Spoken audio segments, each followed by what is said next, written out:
উপজেলা, পৌর, union, word সর্বক্ষেত্রে জাতীয়তাবাদী দলের সকল স্তরের নেতাকর্মী, সকল অঙ্গ সংগঠন, সহযোগী সংগঠন নেতাকর্মী যেন সজাগ থাকে এবং মণ্ডপ ভিত্তিক কমিটি গঠন করার জন্য নির্দেশনা দেওয়া হয়েছে। রাজশাহী জেলাতেও এরকম একটি কমিটি হয়েছে, প্রত্যেকটি জেলাতেই এই ধরনের কমিটি করা হয়েছে এবং সেই কমিটি বিভিন্ন উইং, অঙ্গ সংগঠনের নেতৃবৃন্দ সহ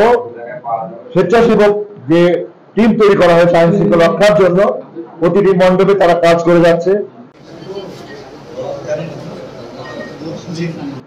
এবং সেই কাজে সহায়তার জন্য আমরা আইন শৃঙ্খলা বাহিনীর সাথেও কথা বলেছি,